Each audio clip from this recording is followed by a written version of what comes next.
Hi, I'm Cara Graver at the Cobb Studio, and I'm here to show you knitting with nylon.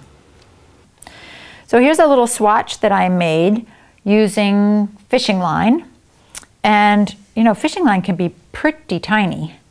So I put three different kinds together, three different strands.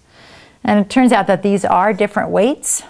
This is a 4-pound test, which means if you put 4 pounds of pressure on it, it will hold if you're getting a 4-pound fish. Or you might go for the larger 8-pound fish. And I have no idea what you can catch with this because that's over. So I put them together. I tied the end together because this stuff is really hard to keep track of. So I'm just casting on a few stitches. I'm not casting it on in the way I usually cast on.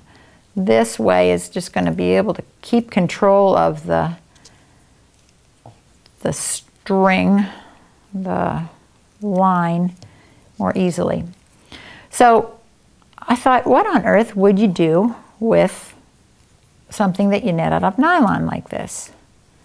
And I came up with, as I was knitting this little swatch, what if you knit a rectangle and you folded it in half, sewed up one side, sewed up the other, and then put old leftover pieces of soap from your shower. You know, you've always got this little tiny bar of soap that takes you too long to get a lather on your washcloth with.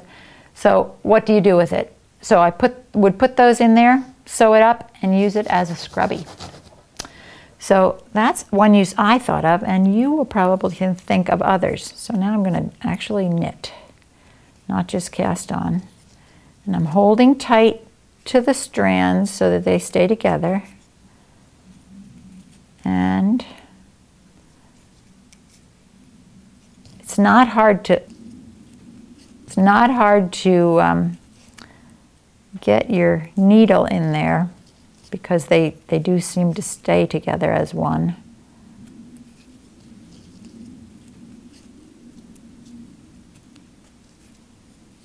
Even though really I can't tell that they're separate strings. I wouldn't recommend the European method of knitting for this because you really have to hold them down. So the American method would go best. So there you have it. It's a little bit, it's just a bunch of loops, and you can sort of stretch it in all kinds of different directions and make it have any sort of shape. So you could probably make a little pouch and fill it with anything you wanted. I'm Cara Graver at the Cobb Studio, and that was Knitting with Nylon.